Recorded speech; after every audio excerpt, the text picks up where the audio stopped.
Hello दोस्तों, मैं Aryan Shukla, business advisor and founder online business workshop. मित्रों, हम बात करना चाहेंगे माल किससे खरीदें, ये सामान किससे खरीदें। चाहे आप कस्टमर हों, चाहे आप बिजनेस टू बिजनेस हों, अर्थात चाहे आप कॉमर्शियल परचेजिंग करने वाले हों, या फिर आप डिस्ट्रीब्यूटर हों, कोई भी हो, हम इस पर चर्चा करना चाहेंगे कि माल किससे खरीदें और क्यों चर्चा करना चाहेंगे। पहली बात तो आती है कि हम अव्यवस्थित दुकानदारों या अव्यवस्थित बिजनेसमैनों का अध्ययन नहीं करते हैं। ठीक है, हम अभी फिलहाल व्यवस्थित दुकानदारों या बिजनेसमैन या एंटरप्रेन्योर का हम अध्ययन करते हैं। तो तब ये सवाल उठा रहे हैं कि आखिरकार सामान किससे खरीदें, माल किससे खरीदें, चाहे वह रॉ मटेरियल हो, चाहे वह मैन्युफैक्चर्ड मटेरियल हो, अर्थात चाहे वह तैयार प्रोडक्ट हो या फिर रॉ मटेरियल हो, किससे खरीदें, किससे खरीदें। और यह इस आधार पर कहने का प्रयास करते हैं हम कि क्वालिटी के आधार पर हम बात करने का प्रयास करते हैं, क्योंकि जो एक व्यवस्थित एंटरप्रेन्योर या बिजनेसमैन होते हैं, अर्थात यूँ तो कई सारे प्रकार के होते हैं, लेकिन हम ये मानते हैं कि जो बिजनेसमैन, जो एंटरप्रेन्योर अर्थात जो खुद क्वालिटी की कसौटी पर खरा उतरता हो, जिसकी बात और व्यवहार क्वालिटी पर खरा उतरती हो, ठीक है, जिसका माल क्वालिटी पर खरा उतरता हो, अर्थात जिसकी एक्टिविटी क्वालिटी पर खरा उतरती हो, निश्चित तौर पर उससे ही आपको माल लेना चाहिए। अन्यथा यदि आप कंज्यूमर हैं तो आप अपना पैसा खो देंगे। भरपूर पैसा देने के बावजूद भी आपको सही माल नहीं मिलेगा।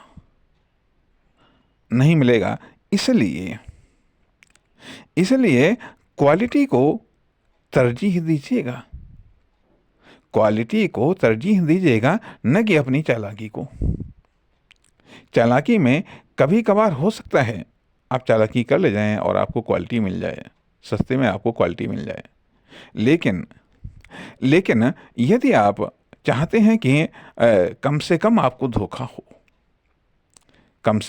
हो, तो आप क्वालिटी की कसौटी पर दुकानदार को कसिए, उसके व्यवहार को कसिए तथा उसके व्यावसायिक निर्णयों को कसिए। जब आप ऐसा करेंगे तो संभव है कि उससे प्राप्त माल में आप धोखा कम खाएं। यदि आप कस्टमर हैं तो आपका पूरा का पूरा पैसा नुकसान में चला जाएगा, क्वालिटी पर प्रोडक्ट या सर्विस खरा नहीं उतरेगी। दूसरी चीज़, यदि आप बिजनेस टू बिजनेस में हैं तो आप ये धोखा खा गए और वही धोखा आपने आगे ट्रांसफ़र कर दिया, तो यह आपको कॉमर्शियल लॉस देगा। अर्थात संभव है कस्टमर भी जाएगा, सेल्स भी जाएंगे, और हो सकता है 4 जगह वो बदनामी भी करें। यदि आप डिस्ट्रीब्यूटर हैं तो यदि आपने खराब क्वालिटी का माल सप्लाई किया तो परिणाम क्या होगा? परिणाम ये होगा कि पहली बात तो जो माल जाएगा उधार गया तो माल आपको उसके पैसे वापस मिलने में दिक्कत हो जाएगी। दूसरी चीज़ कि दोबारा वो बिजनेसमैन आपसे माल लेगा नहीं, टोटल सेल्स कम पड़ जाएगी, अर्थात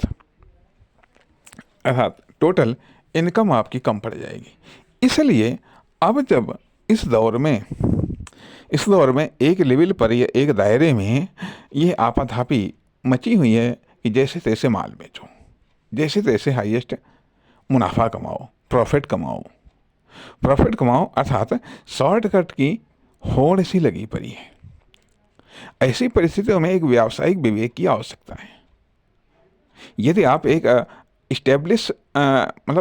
यदि आप एक ऐसे बिजनेस को जन्म देना चाहते हैं जो कि एक इस्टेब्लिश हो सके, जो एक स्थायित्व को ग्रहण कर सके, इसलिए क्वालिटी परचेजिंग पर ध्यान दीजिएगा। सिर्फ केवल अर्थात ये बात हो सकती है कि आप हर चीज़ के, हर एक प्रोडक्ट, हर एक सर्विस के आप एक्सपर्ट नहीं हो सकते। हर एक प्रोडक्ट के आप एक्सपर्ट नहीं हो सकते। या मान लिया पैकिंग अच्छी है और अंदर माल कैसा होगा, आपकी नज़रें एक्सरे नहीं हो सकती हैं। आपकी नज़रें एक्सरे नहीं हो सकती हैं।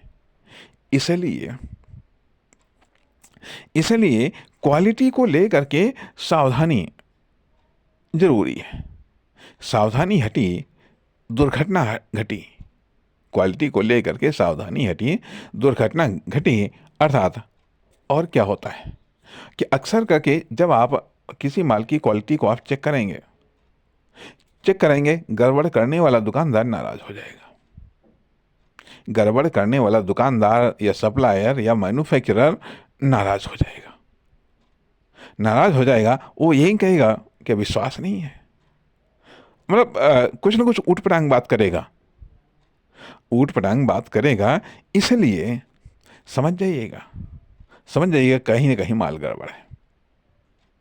अर्थात आप हर चीज़ के आप क्वालिटी एक्सपर्ट तो नहीं हो सकते हैं, लेकिन यदि आप पैसा खर्च कर रहे हैं, चाहे आप कंज्यूमर हो, चाहे आप बिजनेस टू बिजनेस हो, चाहे आप कंज्यूमर हो, चाहे आप सप्लायर हो, यदि आप रॉ मटेरियल खरीद रहे हैं या आप तैयार माल आप खरीद रहे हैं, किसी मैन्युफैक्चरर से आप माल खरीद रहे हैं या किसी सप्लायर से या डिस्ट्रीब्यूटर से आप माल खरीद रहे हैं, तो कुछ चीज़ों के आधार पर आप कुछ अंदाजा आप लगा सकते हैं उसके द्वारा। अर्थात क्वालिटी रिस्क को भी आपको जानना जरूरी है।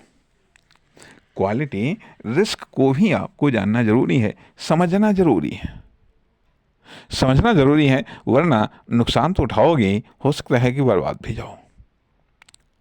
इसलिए अर्थात देखा ये जाए कि बिजनेस में रिस्क कौन कौन सी होती हैं। उनमें से एक प्रमुख है क्वालिटी रिस्क। अर्थात इसको लेकर के अब हम चर्चा करना चाहेंगे अगले भाग में। नमस्कार, धन्यवाद।